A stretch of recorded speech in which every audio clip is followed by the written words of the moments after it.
I'm Daryl O'Donnell, the Executive Director of GAN. I'm joined here by Alexandre, CEO of Glyph, and Daniel Saberly, the President of DDAS. We are in Zürich right now. Wanted to welcome everybody. We've also got Didier Serra on the line. You'll see another few members drop in as panelists, and we'll have a discussion. You'll hear from our members a little bit later. First off, I wanted to give a welcome to our members and our founders, and especially our ambassadors who have been sharing the message of GAN.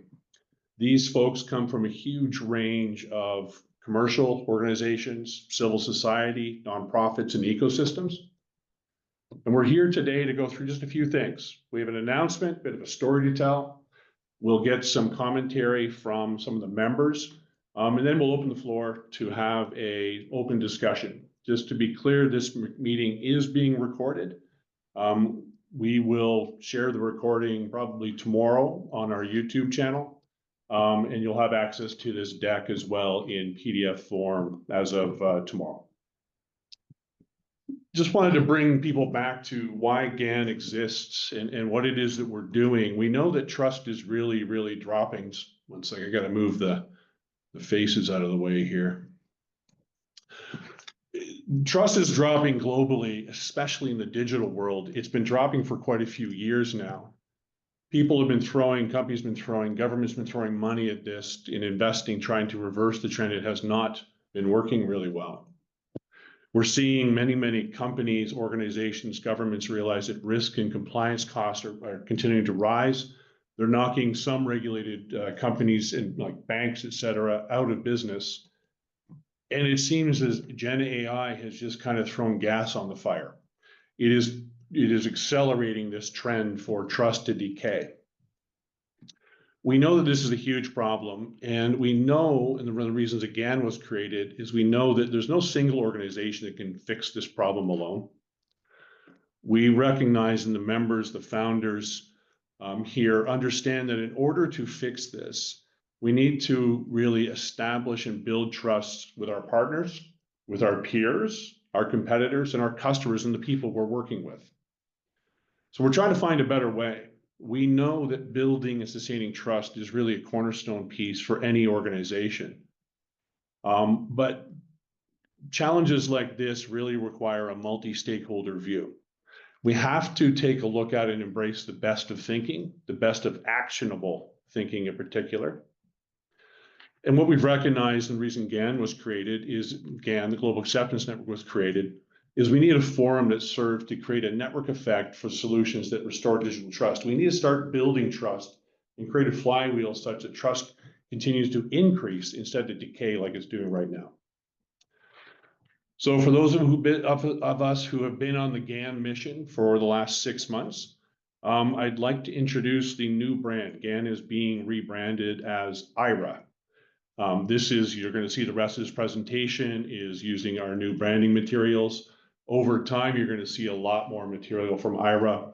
I have more to reveal as we go along. But our goal really is to help enabling the growth of safe, secure, interoperable, and sustainable digital trust ecosystems that help to connect and enrich our world. I won't be reading many slides. I wanted to read that one though. What we really are is Ayra is a global acceptance network, but we knew GAN as a name was temporary, but it was always a group of first movers, the trailblazers and the stewards of excellence who have been looking at this problem, realizing that they need to fix it for themselves. They need to fix it for their customers. We need to fix it for just our individual lives in order to really, be able to exist in the digital world. In our physical world, it's great to meet people. I had the pleasure of meeting Alexandre back in December and Daniel before that. And as humans, we're really good at building this trust when we're face to face. And we can ask people, do you know anybody? But doing this in the digital world is really, really hard. So our job at Ayra is to be a neutral place, a neutral facilitator, where our members can work together with us to start to develop and deploy real solutions, not just tech. Tech is great, but if we don't consider the business and the governance and the tech, we end up in a lot of trouble. So we're here to actually start chipping away at this problem, and we're already making some pretty good progress, which I'll update you on. But I want to cover off quickly, what is Ayra going to mean for a few different stakeholders? Us as individuals, businesses and other organizations, nonprofits, but also governments. The goal is down the road, when the Ayra trust mark is seen, as an individual, I'm going to know that the people I'm working with are actually who they say they are. Right now, that secure connection to your web browser used to mean something. Now it means you're just encrypted with the bad guy. You really don't know who it is you're talking to.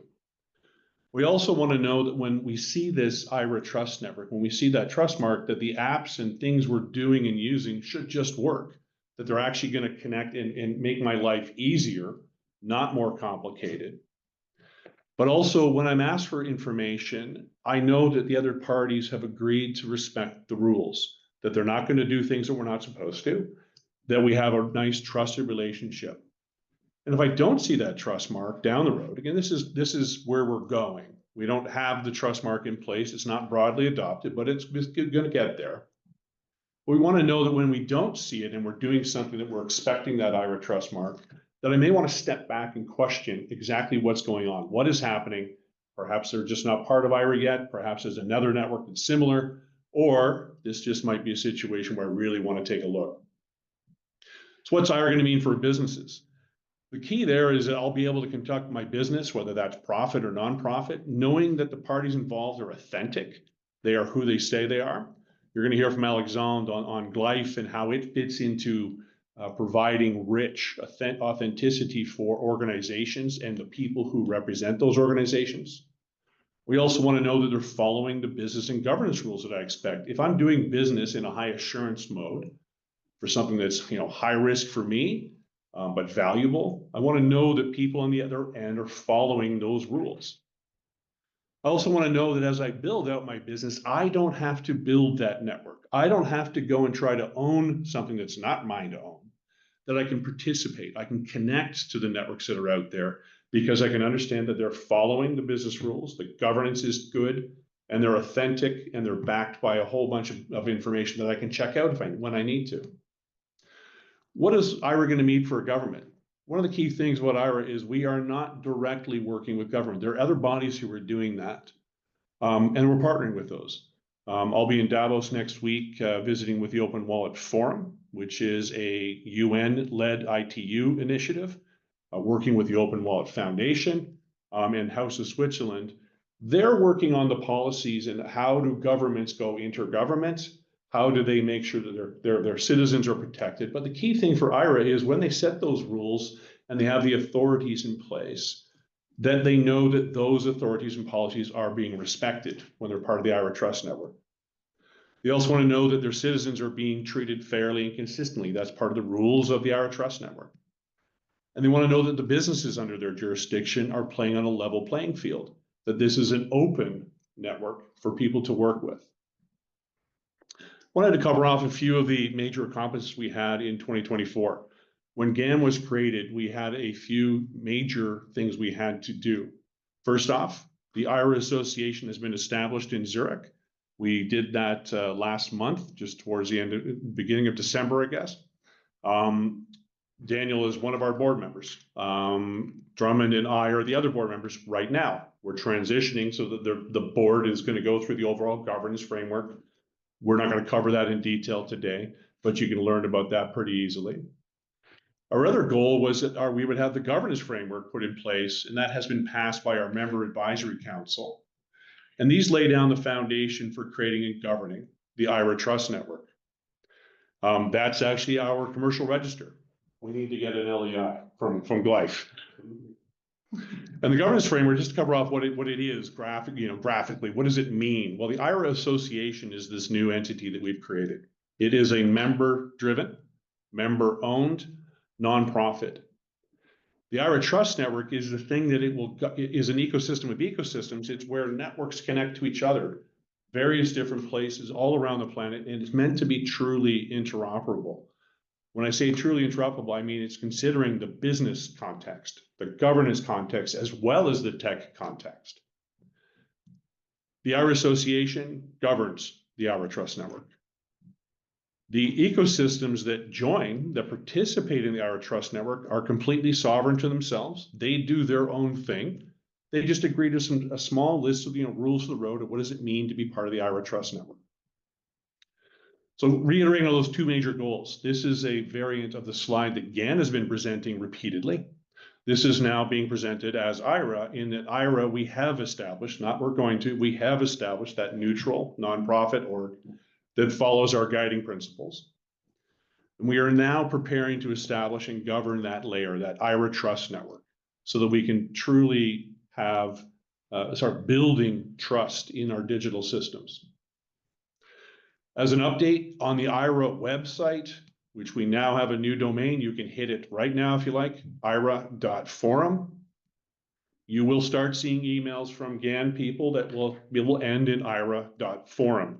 Over time, we will sunset the domain, but initially it's still sitting there. By tomorrow, it's going to just push people over to ayra.forum. And on the social side, we have renamed or are renaming. We didn't want to let the cat out of the bag, although if you notice, my second slide did let the cat out of the bag on the name. But on LinkedIn, we will rename it to Ayra Association. That's the legal name of the entity. On X, Blue Sky, and YouTube, we are known as Ayra Forum. Those are all going right now, or will be going by the end of the day. Wanted to provide, if you check out the website, it's relatively simple. It's intentionally set up that way. But there is depth behind it if you want to get into the papers that we have. We have an introduction to Ayra. It's a short 5-6 pager meant for anyone to understand what is Ayra, what is it doing, and where do I go for more information.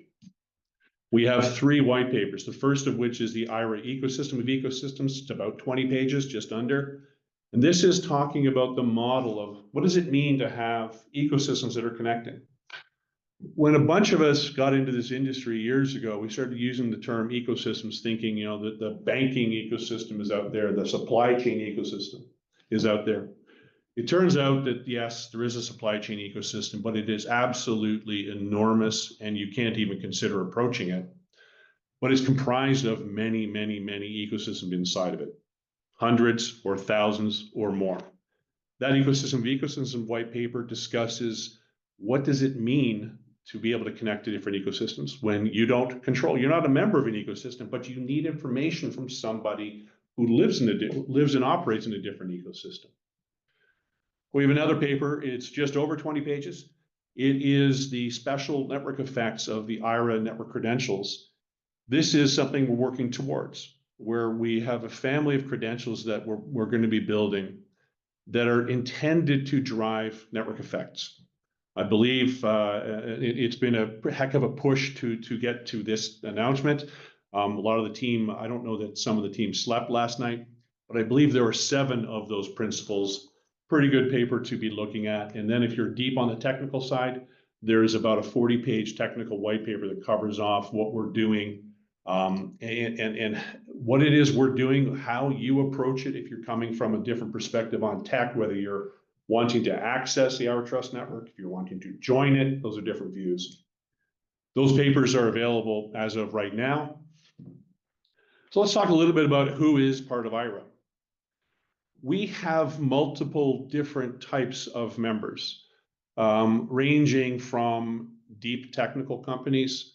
Gen Digital is a leader in cybersecurity. We have ranging from startups through to relatively big banking networks. We have education, worker credentialing systems that are part of this. All of these quotes are available on the website, by the way. If I do go through them a little faster than you can read, or if I'm talking too much and slowing down your reading, I apologize. We have Accenture, large systems integrator, who's also building solutions with partners, many of them on the screen here. Gen and Accenture were part of the initiation of this idea.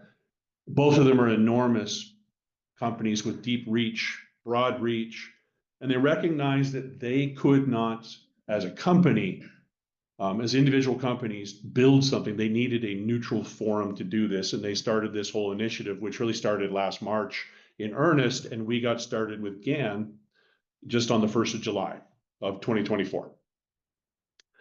Fragment is a travel and immigration law firm. They deal with over 100 across 170 countries. They move people between countries for business travel as well as immigration.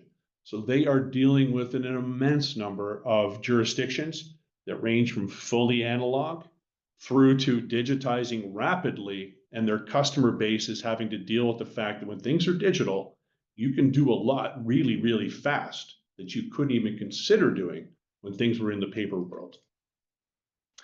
Our founders came in and invested in GAN, invested in Ayra. They did it for several reasons. One is they have business problems as well as opportunities that they see that they must have a neutral place to do the work. They recognized that without a neutral place, they always hit a barrier of saying, well, that's great, you have your platform, but I'm using somebody else's platform and they're not the same, they're not connecting. They need somewhere neutral so that they can connect and be able to say to their customers, yes, this is how we do things. And by the way, not everybody has to use us. We'd love it if you do.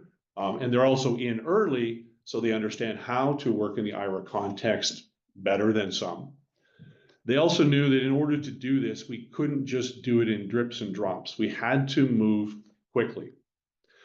And they are the types of leaders that really need part of their DNA of their corporations, of the organizations that have funded this, have invested, is they know that they need to start driving change immediately because it takes time.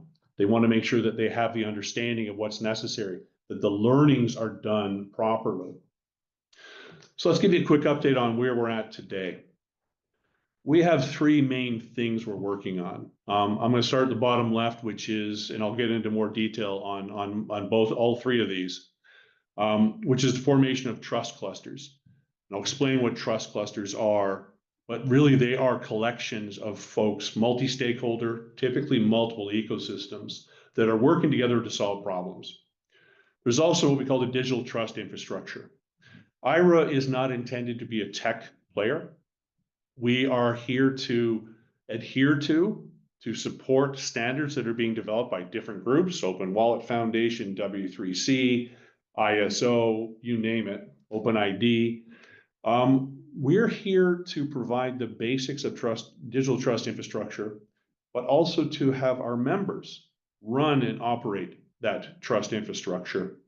Our role is to be, limited in how much tech we use, how much tech we build, and how much tech we operate. And then there's the launching of pilots and POCs. We're transitioning from this early stage of phase 1 of GAN to Ayra, which is a transition point, and we're moving from ideas to executable operational pilots starting at the end of this quarter. So let's talk a little bit about trust clusters and what this means. So really what these are is they bring together multiple stakeholders from various different places, various different domains. And I'll give you a working example of one of them that's developing. We haven't committed to doing it. We're only going to do 2 or 3 of those this year. But they're here to focus, analyze, and actively work on solutions, not just research things, but actively, and our focus is leaning towards actively fixing problems as we move ahead. The goals of these trust clusters are to prioritize and address the pragmatic business cases. We are going to work on small and pragmatic things before we try to attack some huge, big, hairy beast of a problem. We also want to make sure that we're providing the operational production proof of concepts through to pilots, through to full up production that really provide the validation at the business level that things are working, that we're meeting the business needs, that we're following the governance, that the technology is working. We already know the tech is sufficiently there. It's the business and the governance parts that have been missing. This includes regulators. I'll give you a working example of that later.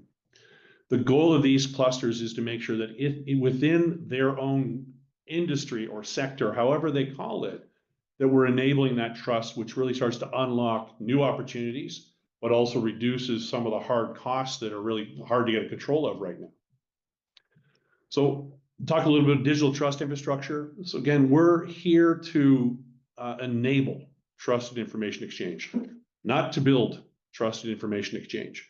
Our members use technologies that are already out there, that are being developed to do the information exchange. Our goal is to maximize both the value of that exchange and also lower the risk for the individuals and the organizations that are participating.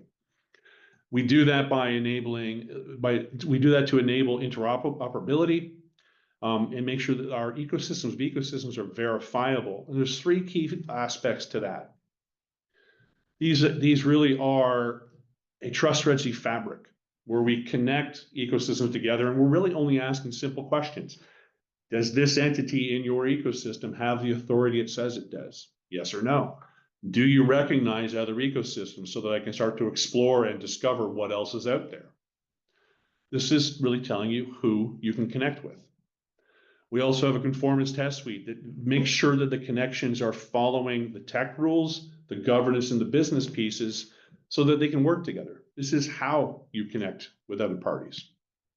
And also a market of marketplaces where the ecosystems that are out there can both advertise or broadcast or list what it is you can use from them and what the terms are, what are the business and governance terms to using it. But also they can go out and discover what else is out there that I've been doing myself, or I wish I could do myself, but I haven't been able to because it's outside of my scope. But I want to be able to use that to start to, drive costs down or to create new opportunities. This really is the what and the why you're connecting. Talk a little bit about launching pilots. So the backbone of what we're doing really is proving and showing the integrity of these new trust building practices, how they operate, how they're governed, and tell the rest of the world, hey, this is what's working. This is what we're working on, not working quite yet, but so that people see the progress that we're making and they understand that it isn't as hard to approach as they may be thinking. Because everyone wants to drive return on investment, but you don't know what to invest in because it's unknown. We want to have working examples for folks to see. This is really intended to bridge between the business requirements, the governance requirements, and the technical delivery, and make sure it's actually based on something that's measurable, something that people can point at and say, this is why we did it, not because it was great to do, not because the world needed it. And by the way, both of those are true. But also we're creating value. We're driving value from this. On a business level, we want to make sure that those business rules are understood, that the commercial value is there. On a governance basis, we want to make sure that we're aligning the governance needs. Turns out when you create a bunch of small ecosystems, they're relatively easy to create. It's when you try to create a big ecosystem that really is comprised of many, many small ecosystems, things get really, really hard. And on a technical basis, we want to establish multiple things. Credential family, so you can know what kind of information can I consume or produce. Confirm that we're conformant, so that when I connect my wallet app, perhaps it was developed at Open Wallet Foundation or purely proprietary, great, either way, but that I know it's going to work in the Ayra Trust Network. And also establish those trust registries that are out there to say, hey, listen, I've already got a corporate registry. I've got a global list of legal entity identifiers that I can tap into. Ayra doesn't need to build this. The members don't need to build this. These things already exist. It's how do we connect to them? Talk a little bit more in depth, not too deep, but a little bit in depth on what these trust clusters are and why they're really important and what our role is, which really is to convene, where we bring together the multiple stakeholders. I'm going to give you a working example of one. You understand this is a broad set of stakeholders. If everybody is part of one industry and already agreeing on everything, they may not need Ayra. They may have a working solution that fits their world perfectly, and that's awesome. But I almost guarantee you that what information they're producing in their ecosystem is valuable outside of that ecosystem, but they need to come to terms on how do I expose that appropriately so I don't overexpose information, but I make that valuable information available. We also facilitate where we provide, and we want our members and the clusters to leverage the business, the governance, and technical guidance, and how those map into the Ayra Trust Network and our Ayra principles. We also help drive. We are there to be leaders at the table, a table of leaders And a typical cluster, there's no one that's obviously in charge, in control. If someone is in total control, they don't really need Ayra. But we know that there's always going to be leaders who are pushing the envelope and who are actually pushing towards new solutions. And we want to sit beside them. And to give you an idea of what clusters really are, and this is something we can dive into deeper in time with you, but the key thing there is they bring together multiple stakeholders. And that really means that there's naturally more than one view of the world, which likely means there's more than one ecosystem. And many ecosystems, Glyph is a really great example. The Glyph legal entity identifiers and the verifiable legal entity identifiers are valuable in trade finance, in banking, anything to do with basically anywhere where you need rich organizational identity. So Glyph is a good example of an ecosystem that's going to be touching many, many other places. And Alexandre will talk a little bit about that later. So I want to talk about a couple different types of clusters. There are some Ayra-led clusters. This is a case where we believe, at least right now, that as we're getting inputs from folks, that it makes sense for Ayra to lead. One of them is first-person credentials. This is proof of personhood, proof of human, starts to address some of the AI threats. Did I really say that? Did my organization really say that? That gets an organization ID. The Ayra concept is that is, we believe, a global level system that we can add value to. Recently, we've been approached and a few folks have talked about where do we sit with AI agents. Right now, we're thinking we can add some value to that, but it also may turn into what we call an industry-led activity. I'll cover off a few of those right now. We're seeing a few clusters forming right now, and we're only going to do 2 or 3 of them this year. In the financial services side, in the banking world, in particular in the US banking side, they're looking at many problems, and I'll show you some more detail on that. But KYC passporting, open banking is really shaking things up, the need for KYC passporting. Regulators are recognizing the US banking system that the risk and compliance costs are knocking smaller banks and credit unions out of business. They're closing up shop or they're merging in because they just can't keep up anymore. We're looking at sustainability in multiple different groups inside of sustainability. We're relating to traceability, Industry 4.0 efforts. The UN Traceability Protocol is playing a role there. We're also seeing workforce credentials, especially in high certification industries, whether this is access to a construction site, doctors, nurses needing to prove their credentials, that they've been trained in infectious disease or something in order to work at a particular hospital. That actually introduces days or weeks of delay right now, and their skills are needed today, not days, weeks after we verify that they do have what they have. I want to give you a working example of one group that we have gathered together, and we've done that convening thing. We've worked with some of our members, particularly Amit Sharma, who's ex-Treasury, founder of Finclusive, and Peter Martin from Fireblocks, as well as our team. We convened a group of folks in New York last year, and it was a very interesting group of folks. We had financial institutions, banks, credit unions. We had systems integrators, large scale, like our member Accenture, and smaller integrators. We had law firms who were there to provide the interface between regulators and the financial institutions. They're the ones who say, hey, listen, to meet this compliance requirement, here's how my client, the financial institution, is doing things, and also advise them on how new regulation is changing and what do they do. We had core providers. In the US, there are 3 main core providers who provide the vast majority of the banking cores and the compliance systems and all of the things that surround banking. They were at the table. We also had our team was at the table, as were some regulators. The regulators are there to explain what it is that they're looking for, what it is they're concerned about, and they want to be aware of these things. They want to participate. So that's one of our jobs. As a neutral place, we can convene. We also were helping to facilitate. There are many use cases. We're still not done going through all of the use cases, But each and every one of the use cases that we are working on, we're focused on the business and governance requirements first. The tech has to obviously support those, but it's really about the business cases and the governance requirements that are necessary to meet the needs of a KYC passport or of a rapid onboarding capability. AML compliance is a huge one. Again, life plays in that game too. We also are there to help drive.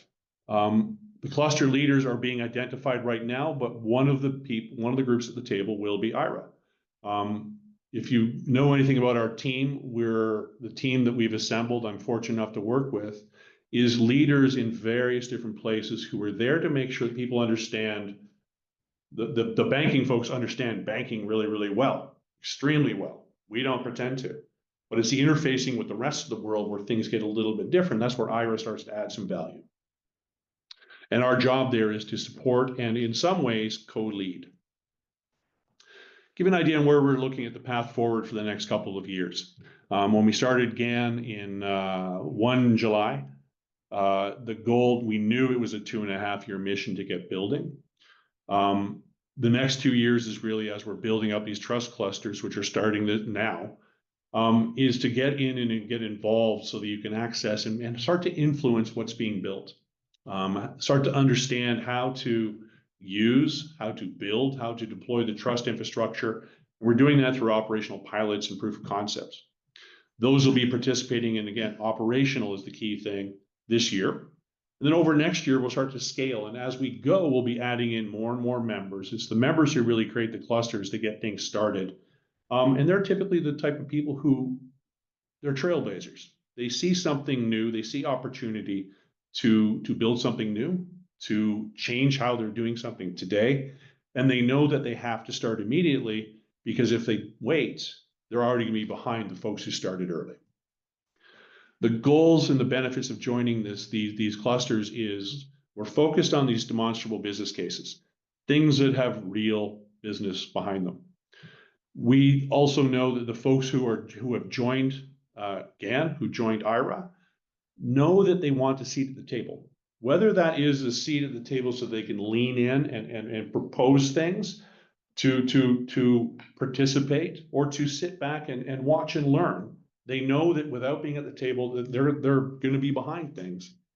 Some of them see that as a competitive advantage in that that's how they operate. They're first movers by nature. There's also an aspect here where they are leading by example. The meeting we had in New York was really interesting to see how many of the folks were clearly, and this is where Ahmed and Peter identified folks in that financial services space who are by definition innovators. They're the leaders who watch what's happening, what's working, what's not working, and where can we go? And they just started to lead, and it was fantastic to be part of that. So how do you learn more if you want to learn more about Ayra? Just to be clear, we are looking for first movers, for those trailblazers, really the leaders who see where things are going.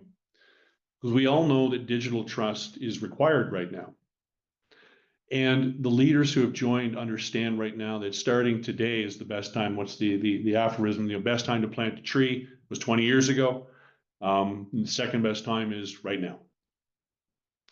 If you do want to connect, just go on our website. You'll see connect with Ayra across the top. You want to hit that URL. If you want to hit that QR code, it's going to show up a couple more times as I wind up this presentation. That's an easy way to connect with us. Love to just maybe hear from a few of our members, and maybe Didier, you're the first remote person on, and if you're a member and want to throw in for a couple minutes just to say why you have joined GAN, why you joined Ayra now. I'm going to get good at that at some point. I'll stop saying GAN. But Didier, perhaps you could open up the floor. Yeah, no, thank you, Darrell. Thanks for having me, and thanks a lot for the great introduction here. So I'm Didier Serra. I'm head of digital trust services at GAN, and I am really honored to be here today as a founding member of Ayra.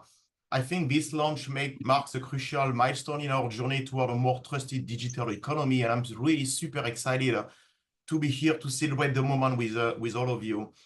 At GAN, we spend more than 3 decades pioneering digital trust and cyber safety. GAN came with a combination of Avast and Norton, and our family of brand protect the digital freedom of 500 million consumers worldwide. And our digital trust services team, which I lead, help power the largest digital trust ecosystem in Canada with Zürich, while we are playing a leading role in Europe with the work being done on eIDAS. We operate in 150 countries, and because of this, we know that digital trust doesn't exist in a vacuum. It needs to be approached from a global lens.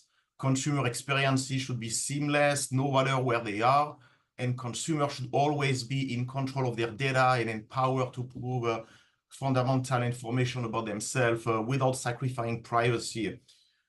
We also know that trust is a two-way street. It's not enough for a business to verify a consumer, but that the consumer should also be able to trust that they are dealing with a legitimate party, not a bot, not a bad actor or an impersonator. So you may wonder why now. So I think the urgency of this mission has never been clearer. The rise of artificial intelligence has fundamentally changed the digital landscape and created unprecedented challenges to the trust and verification market. Deepfake and synthetic content are eroding our traditional trust mechanisms at an alarming rate. So we are witnessing this at GAN every day. Phishing and scam at an all-time high, and it keeps rising. We need a new internet scale infrastructure and governments that can ensure high assurance and trust while preserving privacy and enabling innovation. And this is really where Ayra come to as a digital public utility, bringing together the right stakeholders and the trusted data economy that just don't work, but it works for everyone, everywhere. As you say, Darrell, at the end of the day, it's not about technology. It's about empowering people and organization. It's about ensuring that as our digital world grows more complex, people maintain control over their data and their digital life. Together, I truly think we can build a future where everyone can participate in the digital economy safely, privately, and confidently. Where trust is at the foundation of all our digital relationship, and both consumer and organization have new tools in place to protect themselves against scam, cyber attack, and misinformation. So thanks again for allowing me to share our vision, to introduce who we are, and I really look forward to working together to make this future a reality. Thanks a lot, and well done to the GAN member, well done Darrell and team. Less than a year since we created this inception meeting and seeded the idea, and a lot has been accomplished in less than a year. Thank you, Didier. Alexandre, perhaps? Sure. I'm going to focus on why Glyph is a member of Ayra, and it's really about the collaboration aspect of Ayra. We've been around for 10 years, and everything that we've built has been based on collaboration as a global entity. So the Global LEI Foundation was created 10 years ago with a purpose initially to secure and make the OTC derivative and capital market more transparent. And you can't do that on your own. You need partners to do that. The first partners, of course, we had to work with were regulators, and we still today do that. We have a group of 70 regulators as part of the Regulatory Oversight Committee that we work with to enable the LEI in the regulated markets. We do the same when we talk to, with regards to trade and supply chain. We are partnering with the International Chamber of Commerce because they are the voice of trade and to enable the LEI for their needs and the VLEI for their needs. The same for payments and cross-border payments, talking to the payments market practice group, etc., etc. So what I want to say there is that you can't do stuff on your own, as your first slide was saying. You need to collaborate with participant industry, but also industry groups, and be in industry groups to change the world in a way. And this is why Ayra makes a lot of sense for Glyph, as we are going into organizational identity and verifiable credential with the enhanced ISO 17442 standards that now includes digital identity and credential. We need to do that with others who are doing similar projects to ensure interoperability, to ensure that we can bring that level of trust that is effectively going down at the speed of light, unfortunately. And for those who don't know much about Glyph, when we met, Alexandre, I'm trying to remember, I believe, I'll get the term wrong. Trade finance, was it trade finance or trade that you're involved? LEIs are involved in 80% of all global trade or something? No, there are ADI issued to companies that represents 80% of global trading value. So in value, okay. Exactly. So, and that's one of the challenges of Glyph actually is that we cover in the 80% of volumes and value, but not volumes instead of number of legal entities. And the next step is to go towards SMEs, smaller companies, any businesses really. I have an LEI as a sole proprietorship of a company in France. Everybody can have an LEI as long as it's registered as a legal entity.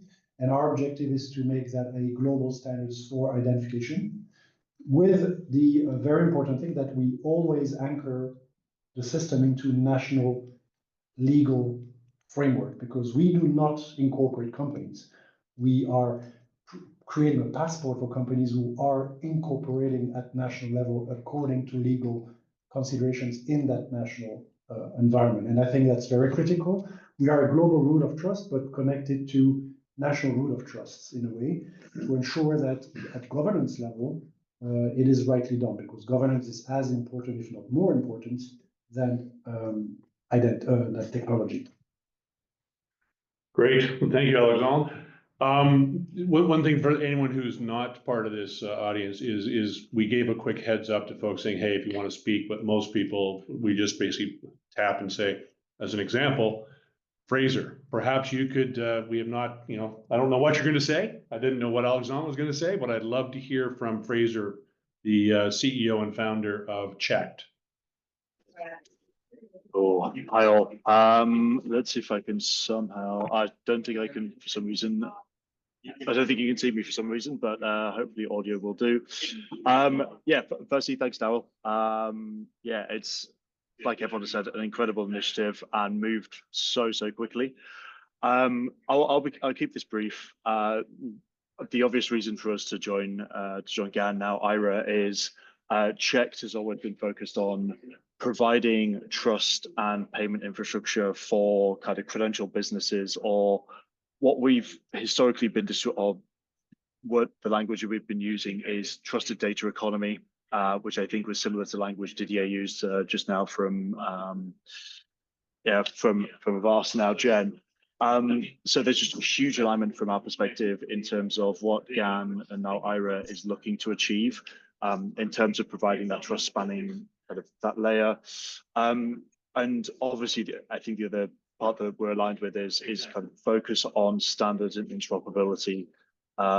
There's always been this alignment of, we think there's going to be multiple players in the space providing trust, providing payment infrastructure. And our aim is to be kind of the de facto one, but we know that it's going to be a crowded marketplace. I think the other main reason for us joining was probably shown best by the kickoff meeting in New York back in, I think, June, July, August, sometime across the summer sometime. And it was the membership or the attendance of those at that workshop.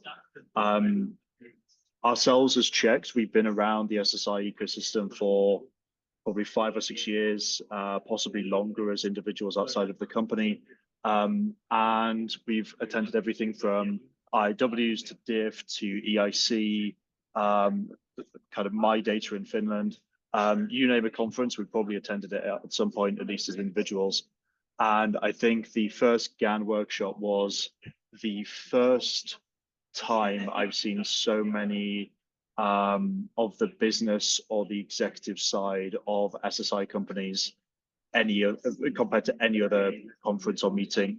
Obviously, IAW and the like are typically very philosophical, tech-driven, and I think GAN is the first forum I found, maybe outside of some like small corners of EIC, where you've got such a domination of the business side of SSI.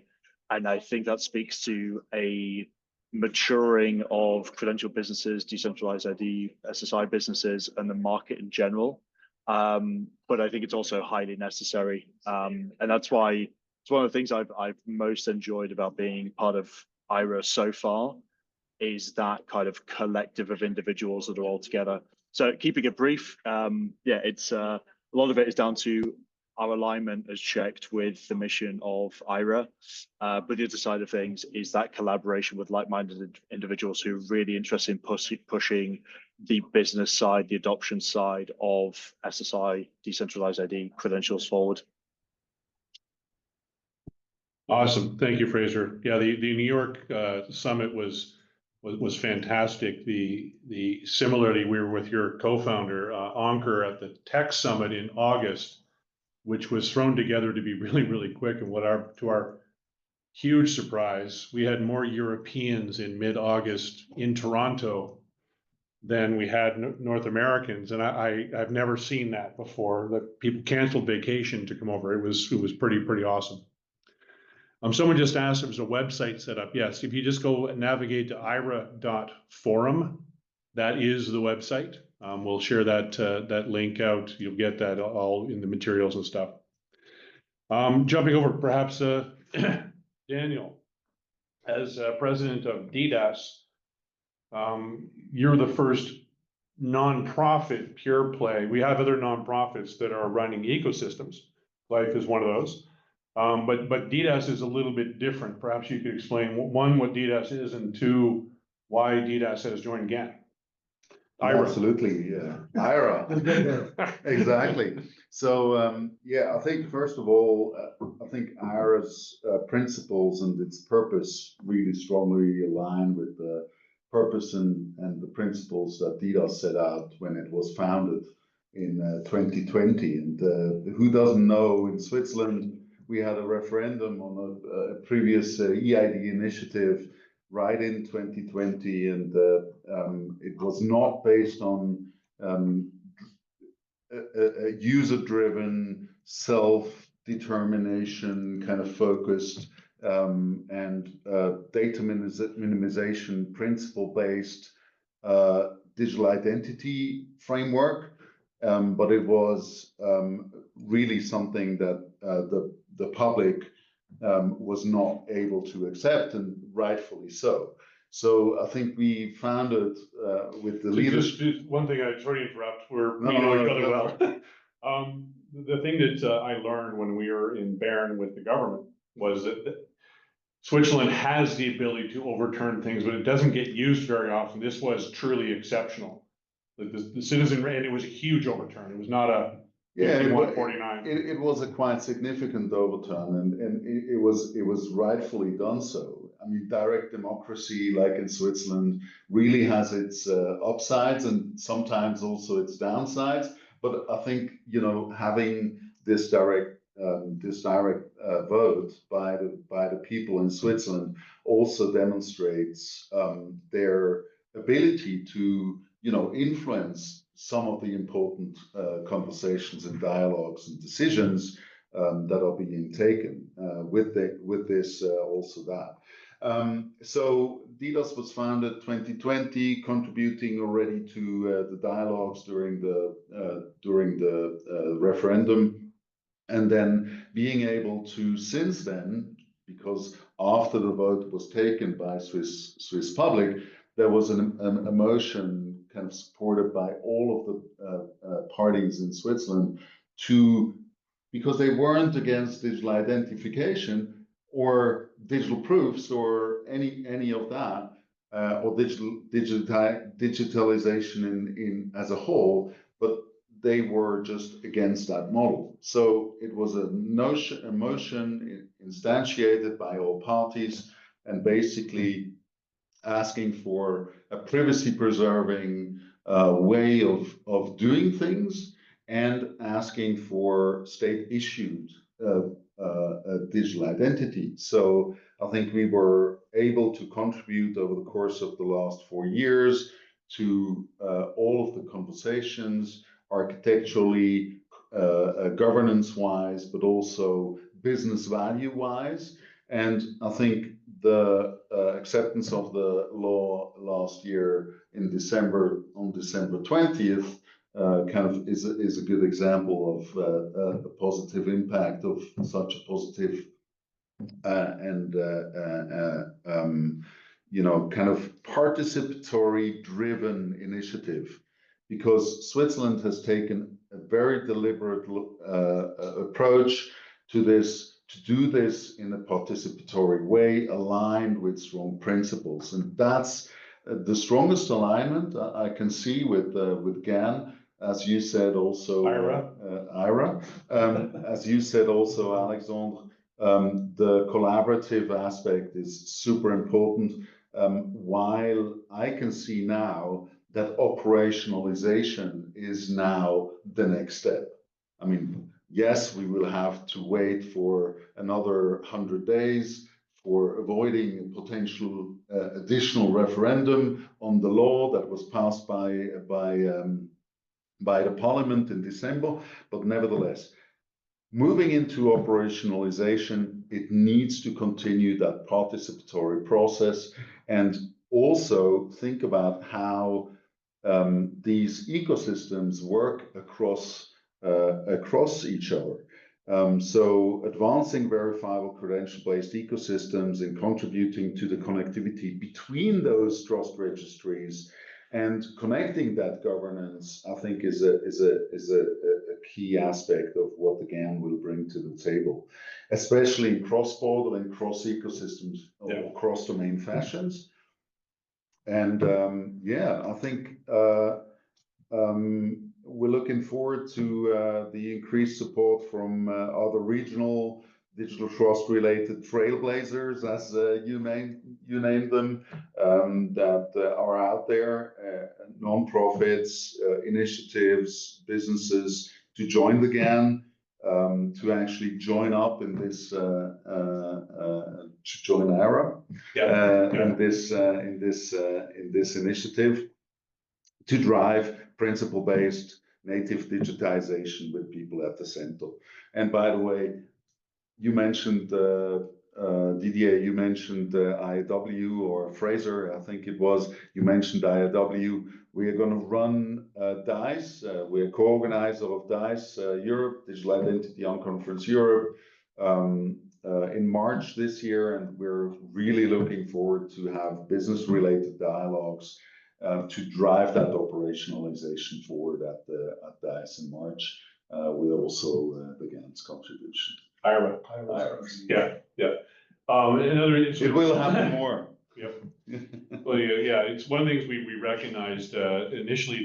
The branding wasn't supposed to be done until the end of 2024. Was the name GAN, the GAN, was really taking off. But if anybody knows anything about trust marks and trademarks, that trying to trademark a three-letter word is really hard.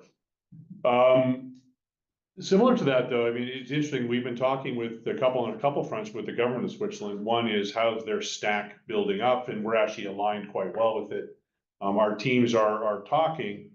Another interesting piece, Switzerland is working particularly at three different levels. One is the government itself, the federal government.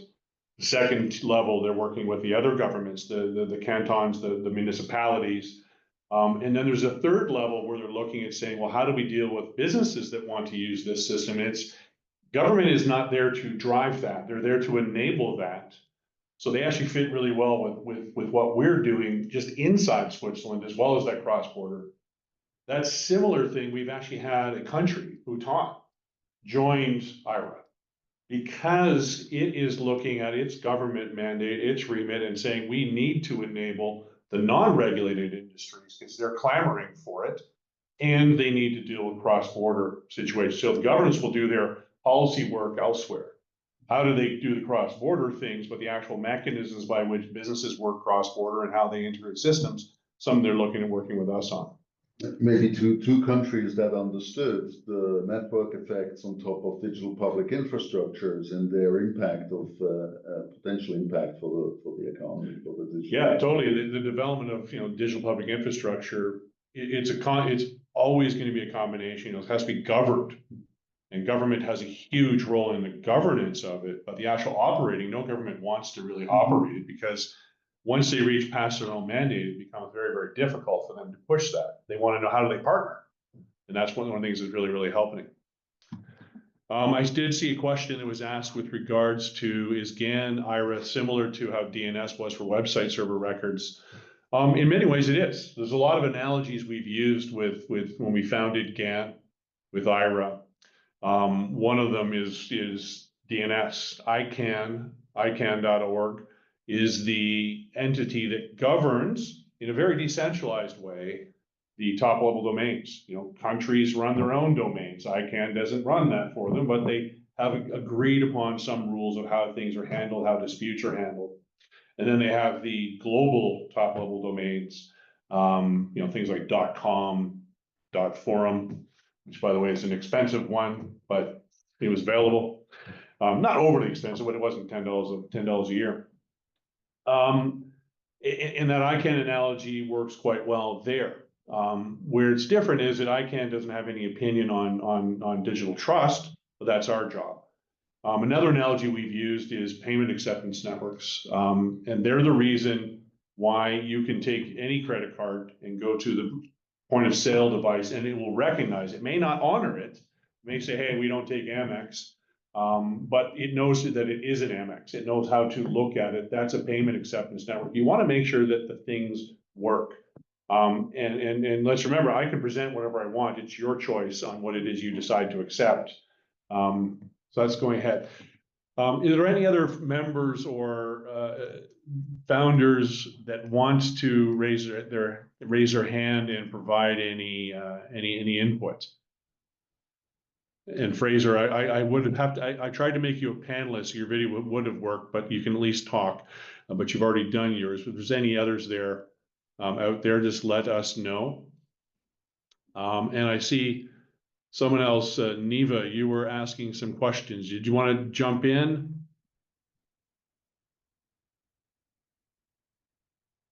Amit Sharma, let me just, oh, you're allowed to talk. Make you a panelist if you like. So Amit, you turn your mic on, you can talk.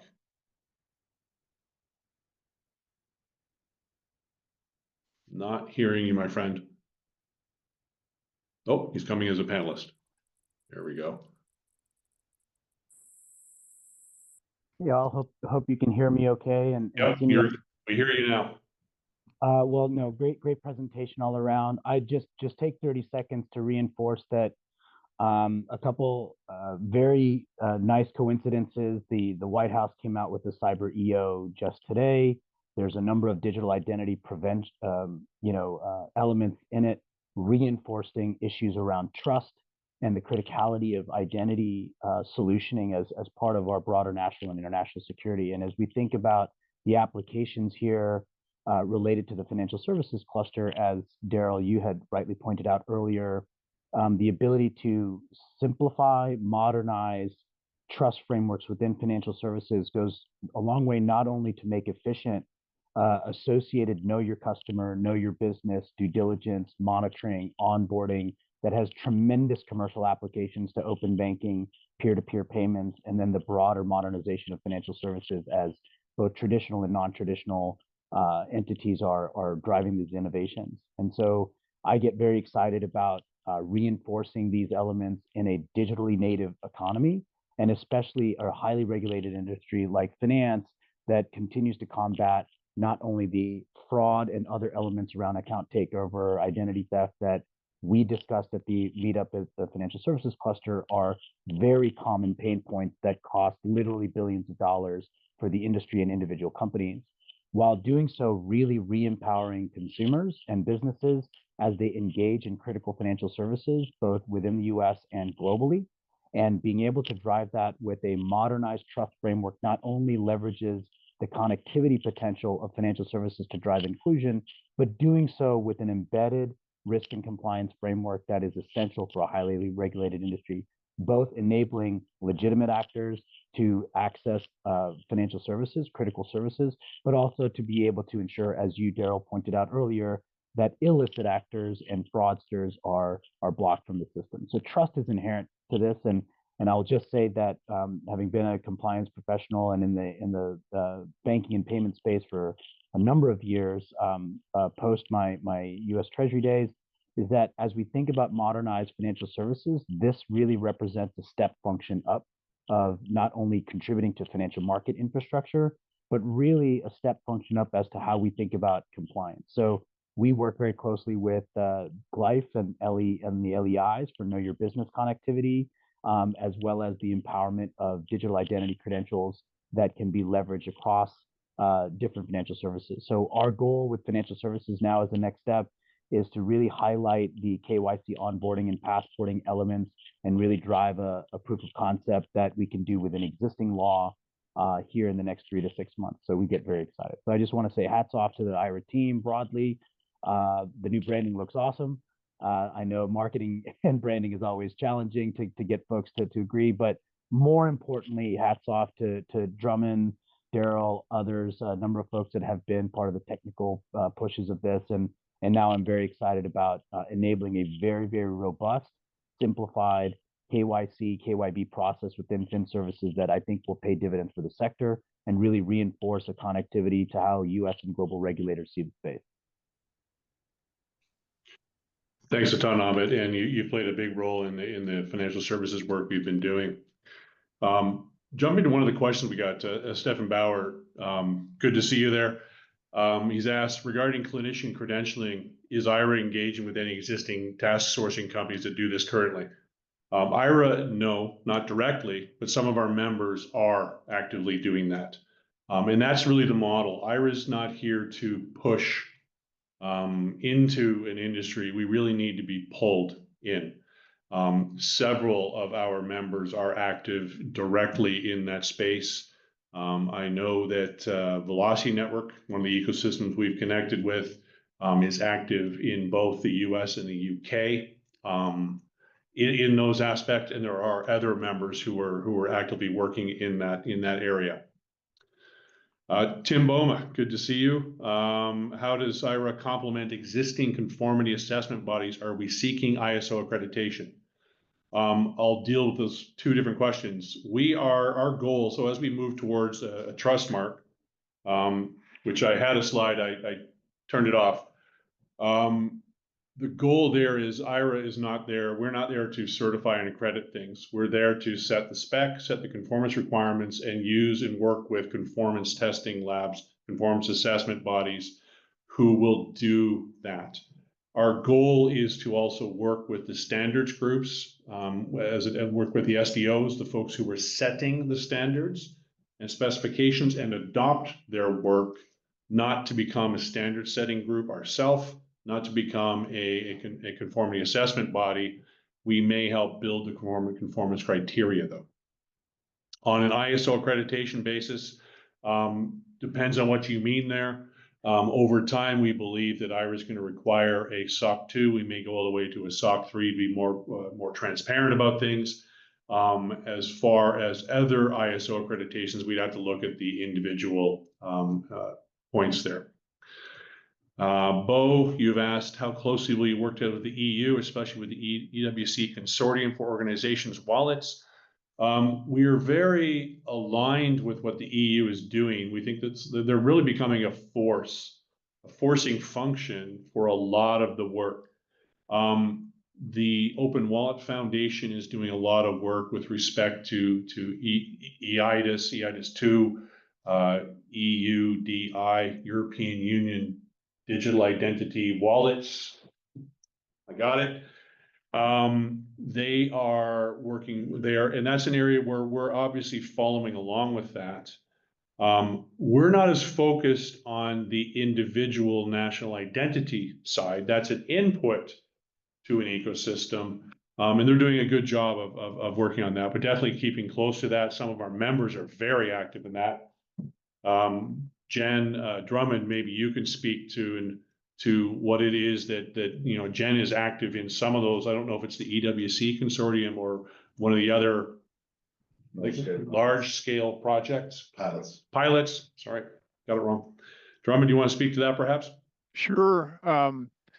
So Jen is one of the co-leads on the EWC pilot, and obviously the whole European Digital Identity Wallets initiative is huge.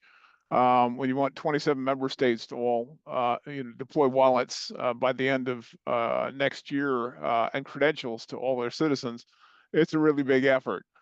We've been helping to coordinate that. We've been helping analyze it as an ecosystem, and one particular area was the trust model. So we provided input about what we've learned in terms of ecosystem trust models, which is what one of our 4 white papers is about. And we also have been talking to core folks at the European Digital Identity Wallets Initiative about the need that the EU will have, just like Bhutan, which you can talk more about, Daryl, is one of the first national digital identity initiatives to join what was GAN, what's now Ayra, because it needed to interoperate with the rest of the world. Well, Europe is large, but it needs to interoperate with the rest of the world. So I think we have an outstanding opportunity to work with all of the large-scale pilots and the rest of what's going on with the EU to help interconnect them, exactly as DDES is helping in Switzerland.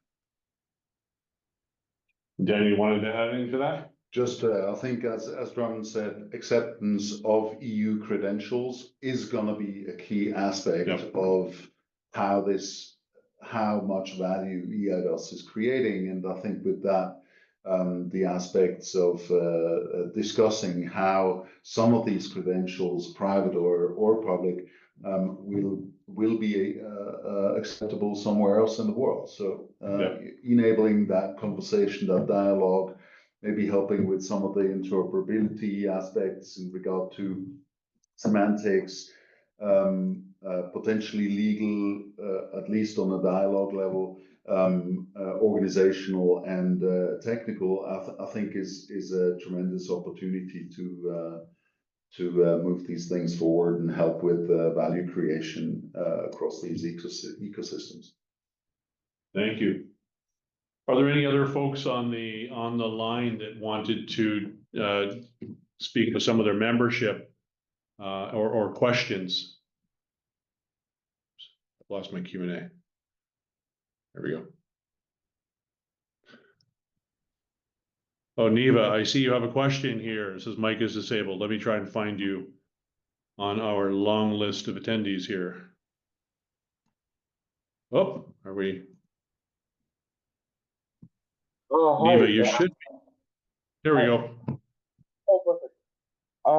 As an individual contributor who is passionate on this subject and would like to be part of participatory active discussions, what opportunities do we have? I mean, I'm going to be a public policy student in the upcoming future. So I thought wanted to know what opportunities do we have to be part of the community. Just reach out to us, Neva, on the website and connect with us. We have multiple places to work with the community, and that's going to be growing. The role of Ayra, I almost said GAN. The role of Ayra is to be open, and the broad community is welcome. There will be areas in where we are adding in what as a member class as we work and stand up the Swiss Association for an individual member class where you get to participate, you get to be part of the dialogue. Oh, thank you. Does that help, Eva? Yeah, I've already reached out to the team, but I'm waiting for the updates in the future. I'll keep an eye. Yeah, thank you. Okay, we'll make sure that the team gets back to you quickly. Thank you so much. Bo has said, I do see the sets of credentials as essential for deploying personal and organization AI agents. Yes. And then for them to get access to real-time credential streams and improving collections needed in business and life. Yeah, one of the things that's really coming to the fore is as AI companies, as AI customers of the AI companies start to deploy more and more AI-based agents, there are questions of, legitimacy. Is this AI agent actually representing company X? You can imagine a VLEI connection right there. Are they acting, and then you get into the more fun on the governance side, are they acting, and what's the liability model of all of these things? These are all big questions right now. And that's definitely an area where we're being drawn into just recently. Hopefully that helps, Bo. Well, if there aren't any more questions, I would just like to say thank you to folks. If you do want to raise your hand, please do so. Oh, Bo, Bo, your hand is up. And you should be able to talk now, Bo. Okay, thank you. Thank you very much. I see what you're doing here is really important for the transatlantic interoperability, which is so important. And it has, of course, been gratifying to take part in the Open Wallet Foundation work, where we actually have seen that there are already 70 wallets available from the market. And I have been trying to argue that the EU process shouldn't take too long, because the personal and organization agents are knocking on the door big time, and we would need to get the wallets available in place right away. And I'm sure that you will make that process happen faster. Thank you. No, thank you, Bo. Drummond, is there anything you'd like to add before we wind things up? I know Drummond has been burning the midnight oil. I think you may have an oil problem now in the United States. It's not. Yeah, no, it's really been it's a great milestone to get through what we call phase one of setting this up. We're going to know from in the future that'll be known as our GAN period to get to Ayra. I want to put in a plug for what we have been, and I want to thank the entire now Ayra community and our member advisory council for all of their input into what now is the 4 white papers on the Ayra site. There's a lot of content and a lot of meat in there, I'm especially want to put a shout out to the Ayra network credentials paper, because it has some of the best thinking from our members about credentials that have the potential now for very broad adoption via Ayra. And there is a lot of interest developing those. Organizational idea on one side, where Glyph is already a leader, and we want to really see a cluster coming together there. But on the other side, on personal credentials, and please read that paper to understand the promise of what we call the first person credential, which I think is only possible with a network like Ayra. So it's a plug for those. I'm really glad we're here, and now we get to the next stage of growth. I do want to put in a thank you to Didier for supporting not just all this, but my ability to work on Ayra on behalf of Jen. Yes, and a big thanks to Didier and Jen. For those who don't know, Drummond is deployed into Ayra. I almost said it, and has been leading the governance work stream, and of the last 2 weeks has been just a production machine for the papers that you see. I would also point to folks who, especially if you've never, if you're deep in the SSI world, if you've just heard about it, the introduction paper, 5-6 pages, including title sheet, is really good to start. But that special network effects paper really is. We'll do probably a webinar of just about that on its own. It really shifts the thinking of how do we drive the adoption? You're going to be hearing a lot about those patterns coming out of that one, as well as the other papers are great. This was a fundamentally different shift. We've been talking ecosystem of ecosystems a long time. The tech white paper is very, very detailed, and it's putting polish on a bunch of things that have been around for a fair bit of time. The network effects paper is new. It's net new and quite amazing. I just noticed a chat here. What have I got here? Oh, just a thank you from Amit. Amit, thanks a ton. Folks, if there are no more questions, I'd like to give you a bit of time back in your day and thank you. Oh, Ioana, you wanted to speak? Oh. You can talk if you like. Yeah, sorry guys. I just wanted to say how incredibly thankful I am from you know, from a more the more diverse side of things, and I know that you care about diversity, and I know that you bring the voices of so many countries and people, including in my case the voices of children. And I look forward to seeing, you know, the output of this and the impact it will have in children's community, because, you know, fake accounts, inability to verify whether we have humans or children in their communities, it's really important. So thank you for that, and thanks for bringing me on as an ambassador. Well, thank you, Ioana. It has been the GAN ambassadors are pretty incredible folks to draw upon and learn from. We've gotten a ton out of them, and huge thanks to them, to our members, to everybody in the community here. And the biggest thing you can do for Ayra is to figure out who you should be introducing to us. Who can we help solve some of their problems? Just introduce them to us, and we'd be happy to, you know, treat them well, make sure that that it shows your leadership as well. With that, folks, I will wind us up, and I thank you all. And we'll make sure the recording and the PDF is all available by tomorrow. Thanks for your time. Excellent. Thank you, Daryl.